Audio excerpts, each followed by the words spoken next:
नमस्कार, आप देख रहे हैं धाकड़ एक्सक्लूसिव। मैं हूं पद्मजा जोशी। आज धाकड़ एक्सक्लूसिव में सबसे पहले बात क्रिकेट के मैदान से आई एक और बड़ी खबर की। दक्षिण अफ्रीका दौरे के लिए रवाना होने से ठीक पहले आज विराट कोहली ने प्रेस कॉन्फ्रेंस की। इस प्रेस कॉन्फ्रेंस में विराट ने हर उस सवाल का जवाब दिया जो पिछले कुछ दिन विवाद की वजह बने हैं। बीसीसीआई के प्रेसिडेंट सौरव गांगुली ने अभी तक क्या कहा था? उन्होंने यह कहा था कि हमने वनडे कप्तानी छोड़ने के लिए विराट कोहली को 48 घंटे दिए। क्या कहा जवाब में आज विराट ने?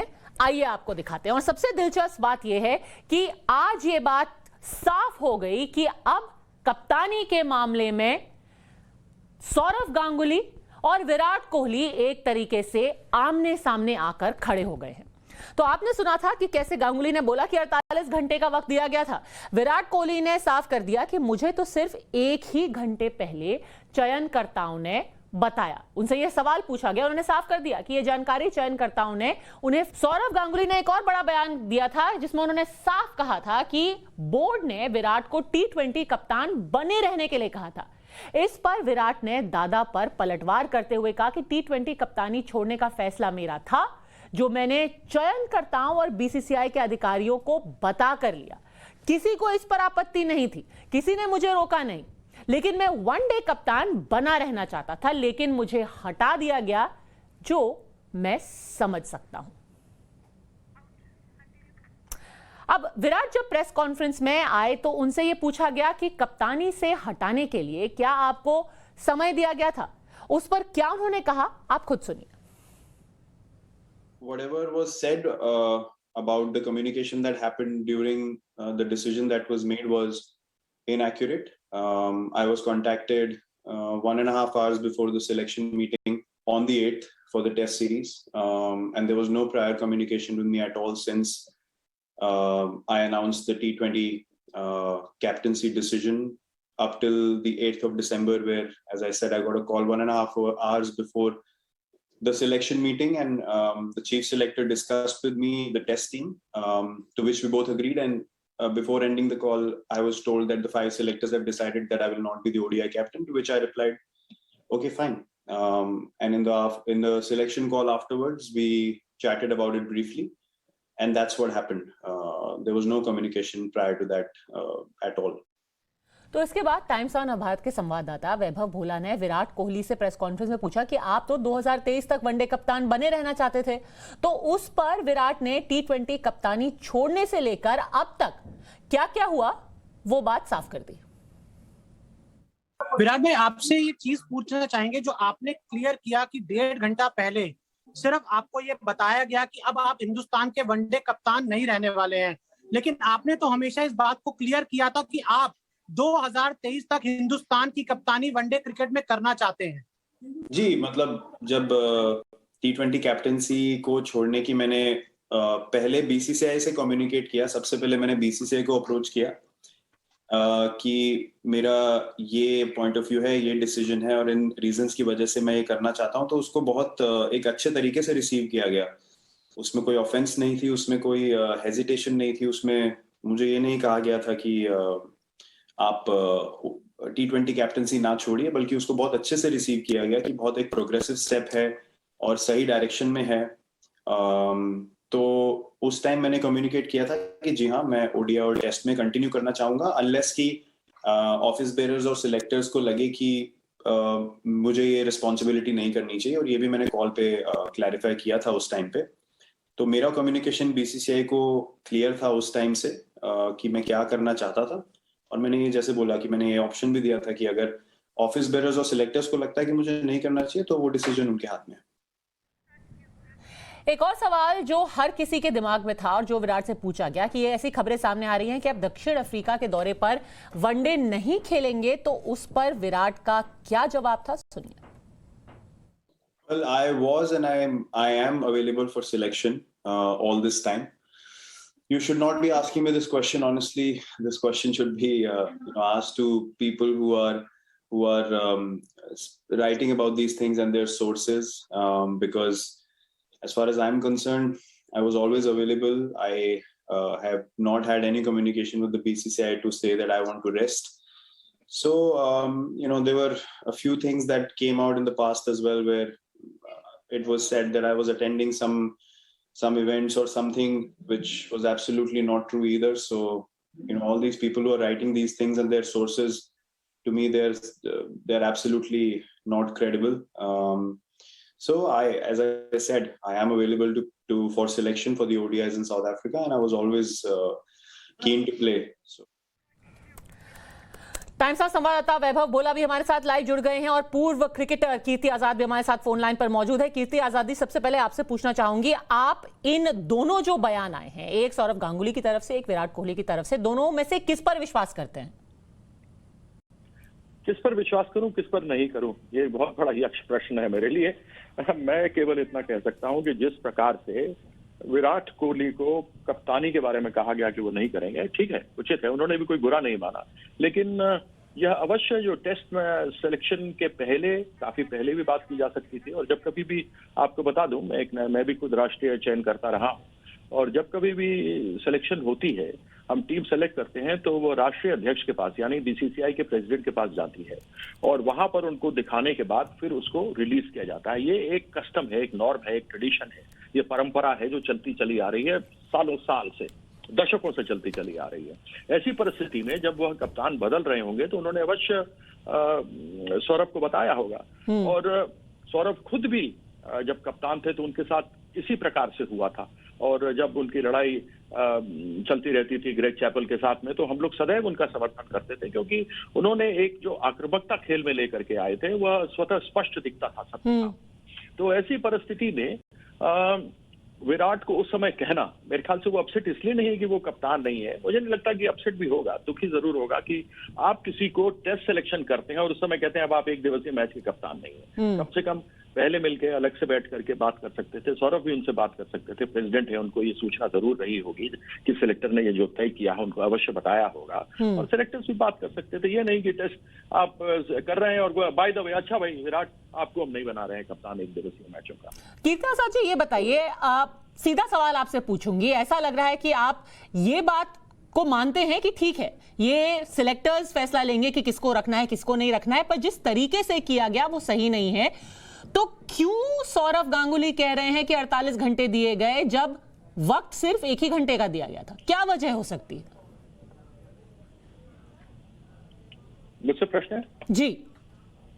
यह तो मेरे भी समझ के बाहर है, परे है। वह इसलिए परे है कि मुझे ध्यान है, एक बार वेंकट राघवन कप्तान थे, वो एयर इंडिया के हवाई जहाज में थे, और पता लगा कि उनको, जब वो उतरे तो पता लगा कप्तानी से हटा दिए गए हैं। बिशन सिंह बेदी साहब के साथ यही हुआ, सुनील गावस्कर के साथ यही हुआ। ऐसे में आपको बहुत सारे उदाहरण दे सकता हूं। मैंने सोचा था कि अब एक क्रिकेटर, एक खिलाड़ी उच्चतम स्थान पर आया है बीसीसीआई के, और वह भी इस चीज को समझते हुए, खुद के अपने अनुभव को, दर्द को समझते हुए वह इस प्रकार से निर्णय लेंगे, लेकिन मुझे यह नहीं लगा कि यह एक उचित तरीका था। कीर्ति जी, मैं वैभव बोल रहा हूं, आपसे एक सवाल पूछना चाहता हूं। बतौर क्रिकेटर जब सौरव गांगुली खेलते थे और आज जब सौरव गांगुली बीसीसीआई के अध्यक्ष हैं, तो ऐसा ही क्यों होता है कि विवाद हमेशा सौरव गांगुली के साथ साथ चलते रहते हैं? एक समय था गांगुली वर्सेस राहुल द्रविड़ हुआ, फिर गांगुली वर्सेस चैपल हुआ, गांगुली वर्सेस शास्त्री भी हमने देखा, गांगुली वर्सेस धोनी भी हम सब देख चुके। तो ऐसा क्या होता है कि जब भी दादा क्रिकेट में इन्वॉल्व होते तो जो लड़ाई है ये खुलकर सामने आ जाती है? मुझे नहीं लगता कि यह उन लड़ाइयों में कितनी सच्चाई है, मैं स्पेकुलेशन पे ज्यादा जाता नहीं, कहे सुने पे नहीं जाता, और यह बिल्कुल ही अंतर है, उन सबों से विभिन्न है। यह नहीं कहा जा सकता कि उनसे उस समय वो लोग खेल रहे थे, वो खुद खेल रहे थे, और जब आप खेलते हैं तो खेलते हुए आपकी सोच एक अलग हो सकती है, लेकिन जो आपने अनुभव खुद किए हैं, खट्टे मीठे जो अनुभव हैं, उसके मुताबिक उसको देखते हुए आपको उस अनुभव का लाभ लेना चाहिए, और वही वापस फिर दिखाना चाहिए, जो इस बार नहीं दिखा विराट कोहली के केस में। जी, कीर्ति आजाद जी, हमसे जुड़ने के लिए आपका बहुत बहुत धन्यवाद। पर आपको जाने देने से पहले वैभव, मैं आपसे एक सवाल पूछना चाहती हूं जो कि हर क्रिकेट प्रेमी के मन में होगा। विराट कोहली को तो हटा दिया गया, पर क्या अभी टीम में और भी कुछ ऐसे विकेट हैं जो कि गिर सकते हैं? किसी की छटनी हो सकती है, कैंपबाजी हो सकती है? देखिए पद्मजा, अगर हम इस समय इंडियन क्रिकेट टीम की बात करें तो 3 या 4 खिलाड़ी मुझे एक ऐसे समझ आते हैं जो तीनों फॉर्मेट में उनकी जो जगह पक्की है, जिसमें एक आते हैं रोहित शर्मा, दूसरे विराट कोहली हैं, तीसरे केएल राहुल हैं, और चौथे खिलाड़ी की मैं बात करूं तो जसप्रीत बुमराह है। तो ये 4 खिलाड़ी हैं जिनकी जगह तीनों फॉर्मेट में पक्की और आगे भी पक्की रहने वाली है। लेकिन हाँ, ये जरूर हो सकता है कि रोहित शर्मा अब जब वनडे और T20 के कप्तान बने हैं तो हमेशा से खबरें सामने आती है कि कुछ जो पुराने कप्तान के फेवरेट प्लेयर्स होते हैं, जिसमें हार्दिक पांड्या भी आते हैं और काफी सारे प्लेयर्स आते हैं, तो अब जब रोहित कप्तान बने हैं उनके ऊपर जिम्मेदारी है T20 वर्ल्ड कप 2022 की, उनके ऊपर जिम्मेदारी है 2023 जो हिंदुस्तान में 50 ओवर का वर्ल्ड कप खेला जाना है। तो जिम्मेदारी रोहित पर है। तो अब ये देखना होगा कि विराट के वो कौन कौन से खिलाड़ी हैं जिनको रोहित धीरे धीरे साइडलाइन करते हैं। लेकिन हाँ, ये हमेशा होता है कि जब एक कप्तान जाता है दूसरा कप्तान आता है तो कुछ खिलाड़ी जो कप्तान के फेवरेट होते हैं उनको भी थोड़ा थोड़ा सा एग्जिट एक दौर दिखाया जाता है। और ये भारतीय क्रिकेट के लिए बहुत दुर्भाग्यपूर्ण होगा, क्योंकि जब 2 हाथी लड़ते हैं तो बीच में बाकी ही पिसते हैं। क्रिकेट इसका विक्टिम नहीं बनना चाहिए। वैभव, सारी जानकारी के लिए आपका भी बहुत बहुत धन्यवाद। आज की बड़ी राजनीतिक खबर गृह राज्य मंत्री अजय मिश्रा टेनी को लेकर के, जिन्होंने आज कैमरे के सामने मीडिया के साथ अभद्रता की, और सिर्फ इसलिए क्योंकि उनके बेटे आशीष मिश्रा पर एसआईटी के कहने पर इल्जाम लगाया गया है कि उन्होंने एक सोची समझी साजिश के तहत जो कृषि कानून के खिलाफ प्रदर्शनकारी थे उनके ऊपर गाड़ी चढ़ाई। बस फिर क्या था, जिन लोगों ने अजय मिश्रा से सवाल पूछा, मंत्री जी उन्हीं पर बरस पड़े। देखिए।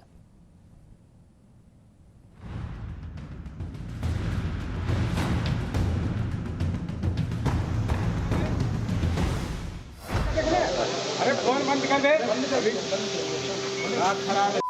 ये देश के माननीय केंद्रीय गृह राज्य मंत्री हैं और लखीमपुर में किसानों को कुचलने वाले मोनू भैया के पापा नाम है अजय मिश्रा टेनी। ऐसे यही हमारे मीडिया वाले हैं ना, यही एक निर्दोष आदमी के लिए बनाया। किसानों को कुचल कर जान लेने वाले आशीष मिश्रा के पिता को एसआईटी जांच से संबंधित सवाल शूल की तरह चुभ रहे हैं। सवाल सुनते ही थार वाले मोनू भैया के पापा सत्ता की गर्मी से तपने लगे। जवाब में जुबान नहीं खुली, मारपीट पर उतारू हो गए। क्या जानना चाहते हैं? क्या पूछा? ये एसआईटी से नहीं पूछा।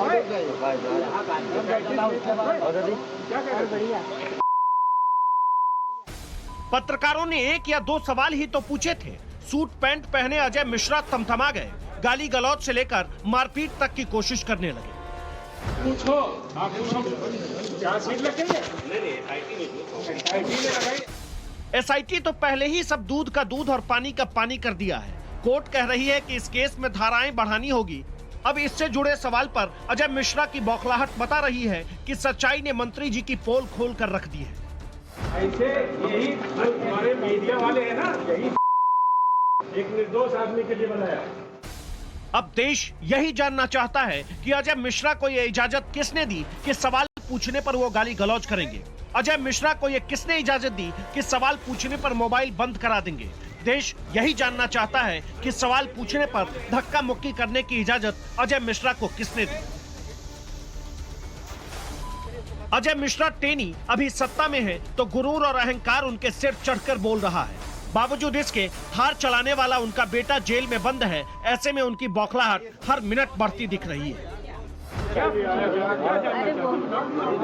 जानना चाहते हैं? क्या पूछा?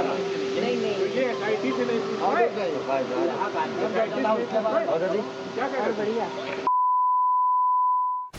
पत्रकार सवाल का जवाब चाहते हैं और अब यह सवाल सबसे बड़ा है कि पत्रकारों को गाली देने वाले, धक्का मुक्की करने वाले केंद्रीय गृह राज्य मंत्री अजय मिश्रा टेनी इस्तीफा कब देंगे। लखनऊ से आदर्श सिंह के साथ ब्यूरो रिपोर्ट, टाइम्स नाउ नव भारत।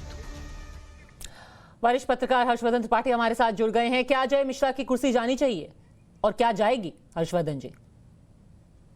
पद्मजा जी, मुझे लगता है कि अगर इस सवाल को पूछा जाए तो इसमें झिझक या संकोच नहीं होना चाहिए कि बिना एक क्षण गंवाए प्रधानमंत्री नरेंद्र मोदी को ऐसे मंत्री को अपने मंत्रिमंडल से बाहर कर देना चाहिए, और या खुद अजय मिश्रा टेनी को क्षमा मांगकर कहना चाहिए कि ये गलती मुझसे हुई, मैं खुद मंत्री बनने लायक नहीं हूं। और ये सवाल क्यों उठ रहा है मेरी समझ नहीं आ रहा। अगर सरकार अभी भी ये समझ नहीं पा रही, और ये नरेंद्र मोदी का मंत्रिमंडल है जिनके ऊपर इतने आरोप लगते रहे क्योंकि मेरी बहुत से लोगों से बात होती है तो लोग कह रहे हैं कि वो बौखलाए हुए थे, उनके बेटे के ऊपर आरोप हैं, लेकिन जितने गंभीर आरोप हैं, जिस अमानवीय घटनाक्रम के आरोप हैं, और उसके बाद अगर ये व्यवहार है तो बिना एक क्षण गंवाए इनको मंत्रिमंडल से बर्खास्त करना ही चाहिए। बेशक, और बौखलाहट हो, नाराजगी हो, खीज हो, आप किसी के ऊपर ना हाथ उठा सकते हैं, ना आवाज इस तरीके से उठा के गाली गलौज कर सकते हैं। दिल्ली एयरपोर्ट से हर्षा हमारे साथ जुड़ गई हैं। कुछ ही देर में वहां पर अजय मिश्रा खुद पहुंचने वाले हैं। प्रेरित भी वहां से हमारे साथ लाइव है। हर्षा, क्या प्लेन लैंड हो गया है? बिल्कुल पद्मजा, अगर लैंडिंग की बात बताएं तो इनको कि जिस विमान से अजय मिश्रा यहाँ पर पहुंचने वाले थे वो विमान लैंड हो चुका है। कुछ ही देर में अजय मिश्रा बाहर आ जाएंगे, लेकिन एयरपोर्ट की तस्वीर पद्मजा मैं आपको दिखाना चाहती हूँ, क्योंकि गाड़ी लग चुकी है और सिक्योरिटी भी काफी टाइटन है, क्योंकि सिर्फ उनके घर नर्मदा के बाहर ही नहीं बल्कि एयरपोर्ट के बाहर भी सिक्योरिटी हाई अलर्ट पे है। आप देख सकती हैं किसी भी वक्त वो बाहर आ सकते हैं। उसके बाद क्योंकि कहा जा रहा है लगातार कि उनको तलब किया गया है, केंद्र द्वारा उन्हें यहाँ तलब किया गया है, उसके बाद क्या स्टेप लिया जाएगा इसके बारे में कल पता चल पाएगा। जी, गाड़ी यहाँ पर लग चुकी है। प्रेरित, ये बताइए, कुछ जानकारी है कि यहाँ से वो क्या किसी बड़े नेता के वहां जाने वाले हैं, क्या जेपी नड्डा के घर जाने वाले हैं, कहां जाने वाले हैं अजय मिश्रा? कुछ खबर? जी बिल्कुल, इस वक्त मैं एयरपोर्ट पे ही तैनात हूं और आपको मैं बताना चाहूँगा कि मेरे पीछे पूरी सिक्योरिटी की तैनाती, और इसी दरवाजे से अजय मिश्रा टेनी जो है वो बाहर निकलेंगे और यहाँ से वो गाड़ी में बैठेंगे। ठीक मैं गाड़ी के बगल में मौजूद हूँ और अभी जो है इस तरह को लेकर के भी चीज़ स्पष्ट नहीं हो पाई, लेकिन यह कहा जा रहा है कि उनकी मुलाकात जो है वो गृह मंत्री अमित शाह से हो सकती है, लेकिन अभी इस पर कोई ऑफिशियल कंफर्मेशन नहीं आया है। लेकिन जिस तरीके से उनको दिल्ली तलब किया गया और जिस तरीके से विपक्ष को एक बार फिर से राजनीति करने का मौका मिला, क्योंकि जिस दिन लखीमपुर हिंसा कांड हुआ था तब से विपक्ष लगातार अजय मिश्रा टेनी को घेर रही है और अजय मिश्रा टेनी से इस्तीफा की मांग कर रही है। और लेकिन जिस तरीके से एक बार फिर से जो है अजय मिश्रा टेनी की जो तस्वीर आई है कि जिस तरीके से पत्रकारों के साथ अभद्रता कर रहे हैं, अभद्र व्यवहार कर रहे हैं, कुछ लोग ये भी कह रहे हैं कि कानून के हिसाब से उनके खिलाफ कोई अभी भी चार्जेस नहीं है, पर क्या नैतिकता की बात यहां नहीं होती है? हमारे संवाददाता, जो हमारे लोकल संवाददाता हैं धर्मेंद्र राजपूत, जो कि उस वक्त वहां मौजूद थे जब मंत्री जी अपना आपा खो बैठे, वो भी हमारे साथ इस वक्त जुड़ गए हैं। धर्मेंद्र, वीडियो हम सब ने देखा है, पर ये समझ में नहीं आ रहा कि ऐसा हुआ क्या। एक सवाल ही तो पूछा कि आपके पुत्र के खिलाफ अब नए आरोप दर्ज हुए हैं, क्या उसके आगे और पीछे कुछ ऐसा है जो हमने वीडियो में नहीं देखा, जिसकी वजह से मंत्री जी इतने आग बबूला हो गए? धर्मेंद्र, देखिए आपको बता दूं, जो वीडियो हम सबने देखा है, जो वीडियो अभी स्क्रीन पे चल रहा है, इसी वीडियो की बात कर रहे हैं। उनसे सिर्फ एक नॉर्मल सा सवाल पूछा गया था कि एसआईटी ने जो अपना आरोप पत्र दाखिल किया है, जिसमें साफ तौर पे उनके बेटे को मुख्य आरोपी बनाया गया है और हत्या का जो सुनियोजित तरीके से हत्या करने का एक आरोप लगाया गया है, उसी को लेकर उनसे एक सवाल पूछा गया था कि जो एसआईटी ने आपके बेटे पे नई धाराएं बढ़ाई है, उसमें आपका क्या कहना है। उसी को सवाल सुनते ही मंत्री जी भड़क गए और कोई धक्का, कोई अपशब्द, कुछ भी जो मंत्री जी कह सके कि मेरे को हल्का सा धक्का लगा इसलिए मैं गुस्सा हो गया, कुछ भी आपने देखा ऐसा? नहीं, ऐसा कुछ भी नहीं हुआ था। उनसे नॉर्मली सवाल किया गया था एसआईटी ने जो धाराएं बढ़ाई हैं उस पे आपका क्या कहना है। उसके बाद आप खुद देख सकती हैं कि किस तरह से मंत्री जी अपशब्दों का प्रयोग करने लगे और जो वहां पे कैमरा पर्सन था एक चैनल का, उसका मोबाइल फोन भी छीन के अपने साथ लेके गए। जी, बेहद दुर्भाग्यपूर्ण, बेहद दुर्भाग्यपूर्ण। आप सोचिए कि अपना सारा गुस्सा निकालते हुए मीडिया के ऊपर ये अजय मिश्रा अभी निकले हैं, दिल्ली एयरपोर्ट से बाहर आए हैं। गौरव वहां पर मौजूद हैं। जी गौरव, अभी मंत्री जी निकल गए हैं।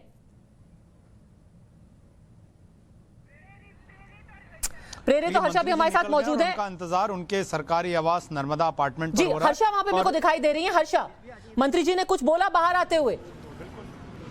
प्रेरित, बिल्कुल पद्मजा अभी मंत्री लैंड नहीं किए हैं, अभी उनका बाहर आने में समय लगेगा। विमान तो लैंड हो गया है, लेकिन अभी जिस वीआईपी गेट से उन्हें बाहर आना था, फिलहाल उस वीआईपी गेट से वो बाहर नहीं आए। त्रिपुरा के जो सीएम हैं वो अभी बाहर आए हैं, जिनका काफिला लगा हुआ था यहाँ पे, लेकिन फिलहाल अजय मिश्रा का इंतजार हो रहा है। उनकी जो फ्लाइट है पद्मजा, वो 6:40 पे लैंड कर गई थी, लेकिन अब तक उनका बाहर ना आना और यहाँ पे इतनी ज्यादा सिक्योरिटी होना इस बात की तरफ भी इशारा कर रहा है कि शायद वो वीआईपी गेट से ना आकर के किसी दूसरे गेट पर आए, क्योंकि यहाँ पे अगर देखा जा सकता है मीडिया का जमावड़ा काफी ज्यादा है, काफी ज्यादा सिक्योरिटी है, हर कोई वीआईपी गेट क्योंकि ये वो गेट कहा जाता है पद्मजा जहां से सारे वीआईपीज का एग्जिट होता है, T2 का अराइवल। लेकिन अब तक मंत्री यहां से बाहर नहीं निकले हैं, वो इस वक्त कहीं दूर दूर तक नजर भी नहीं आ रहे। यहाँ तक कि अंदर भी जो सिक्योरिटी वो तो टाइटन है, लेकिन अब तक उनके आने की सुगबुगाहट भी नहीं नजर आ रही है। इसीलिए ये भी कहा जा सकता है क्योंकि उनको ऑलरेडी पता हो कि मीडिया उनका बाहर इंतजार कर रही है और उनसे जवाब की उम्मीद कर रही है। ऐसा ना हो कि वो किसी दूसरे गेट से निकल जाए, क्योंकि इस गेट पे हालांकि सबसे ज्यादा सिक्योरिटी है।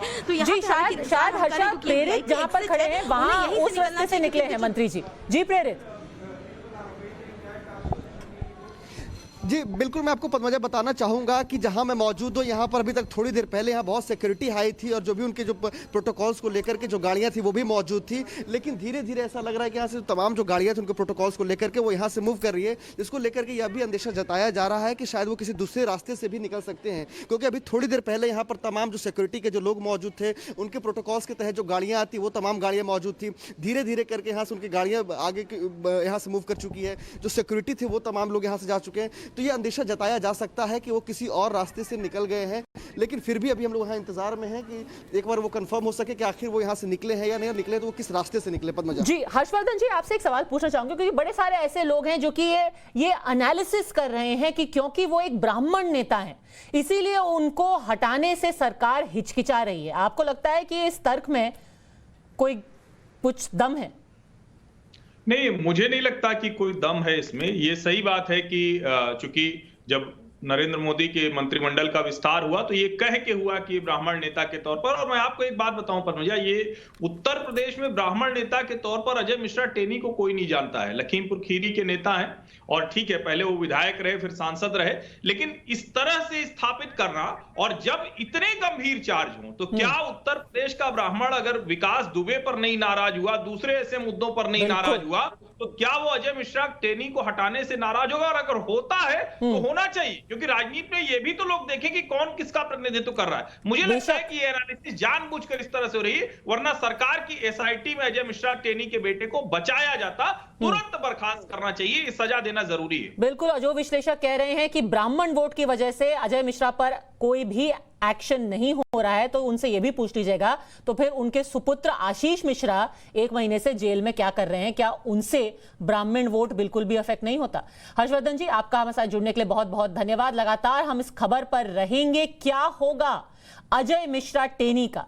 क्या उनके खिलाफ कोई एक्शन लिया जाएगा? क्या तत्काल उन्हें हटने के लिए कहा जाएगा या बर्खास्त किया जाएगा? वक्त एक ब्रेक का। नमस्कार, आप देख रहे हैं धाकड़ एक्सक्लूसिव और आज का धाकड़ एक्सक्लूसिव इंटरव्यू है चुनाव रणनीतिकार प्रशांत किशोर के साथ, जहां होगा सवाल पब्लिक का और पूछेंगी नाविका कुमार वो सारे सवाल जो आप जानना चाहते हैं 2022 से लेकर के 2024 तक। सबसे पहले प्रशांत किशोर से पूछा कि कांग्रेस का अब देश की राजनीति में क्या होगा भविष्य।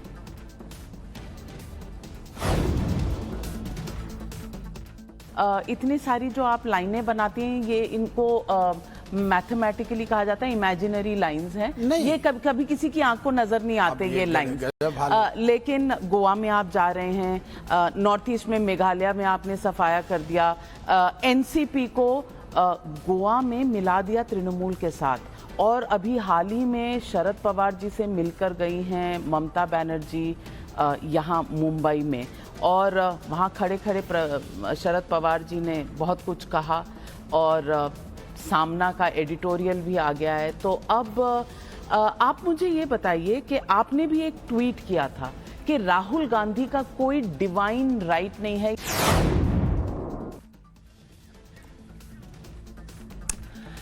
न्यूज रूम से इस वक्त अनंत त्यागी हमारे साथ जुड़ गए हैं, तो क्या है राहुल गांधी का भविष्य?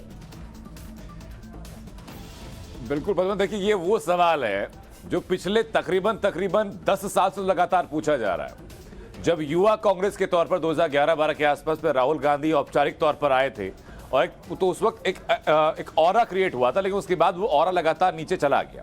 अब प्रशांत किशोर जो कि अब तक के सबसे अगर आप चुनावी रणनीतिकार का नाम लेते हैं तो प्रशांत किशोर का नाम सबसे पहले आता है। प्रशांत किशोर उन गुत्थियों को सुलझाते हुए पब्लिक फ्रंट पर पहली दफा बेबाक होकर बताएंगे कि राहुल गांधी का चुनावी भविष्य क्या होने जा रहा है।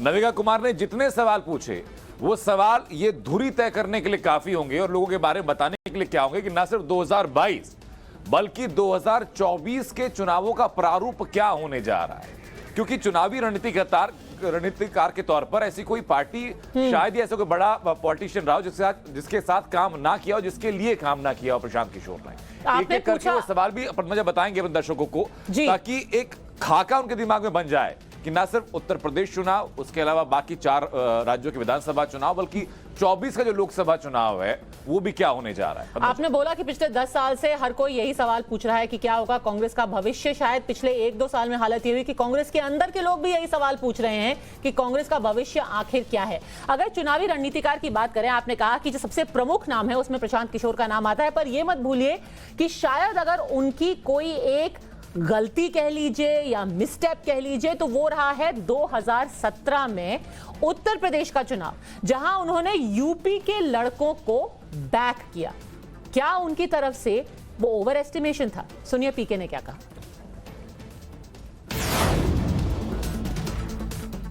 तो आप कह रहे हैं कि 2017 में जब यूपी के लड़के हारे तो इंग्रेडिएंट सही नहीं थे, आपने ओवर एस्टिमेट कर लिया था इंग्रेडिएंट।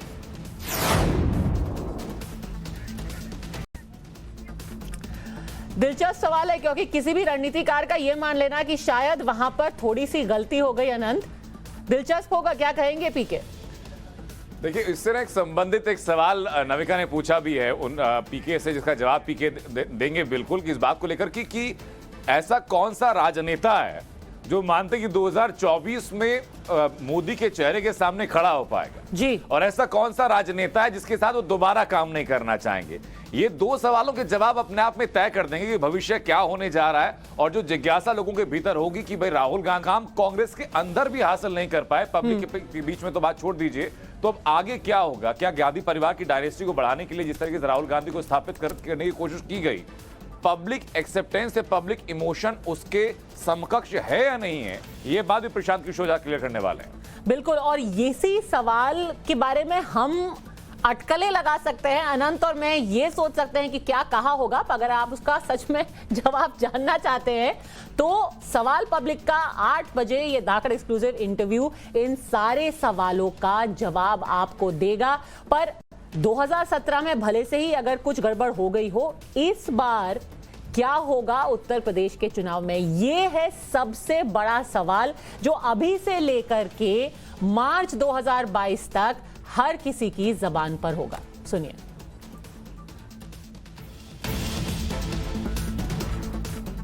ये अच्छा आपने संन्यास लिया है पॉलिटिक्स से कि आप गोवा में दीदी की रैलीज करते हैं, आप एनसीपी को गोवा में तृणमूल कांग्रेस में समन्वय कर देते हैं, आप मेघालय का पूरा कांग्रेस निकाल कर ले आते हैं।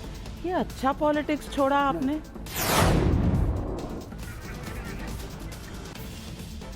तो ये आपने सवाल तो सुन लिया, जवाब बस कुछ ही मिनटों में आप सुनेंगे। आपसे बस 20 मिनट की देरी है।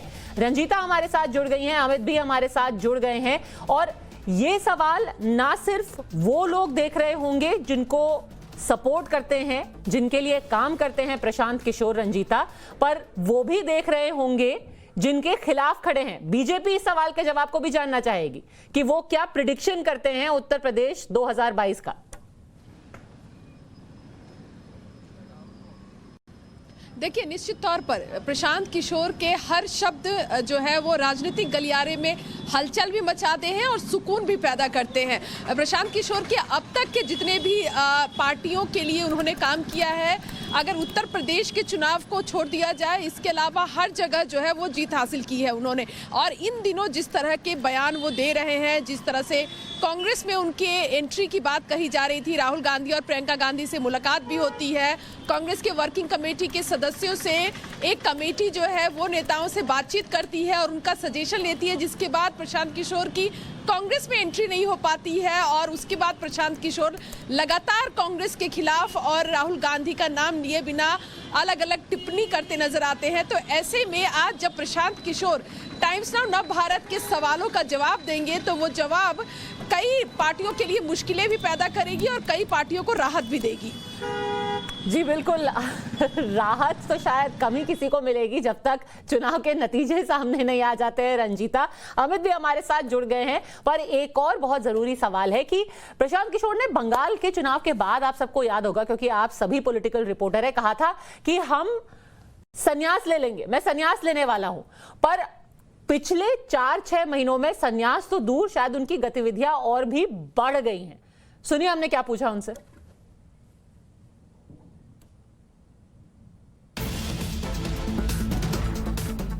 देश की पॉलिटिक्स को हिलाया हुआ है कि शायद आज इस फ्रेम में से भी धुआं निकलने लग जाएगा। ये आप क्या कर रहे हैं? आपका मिशन क्या है? अमित, ये तो संन्यास की नई परिभाषा ही हो गई।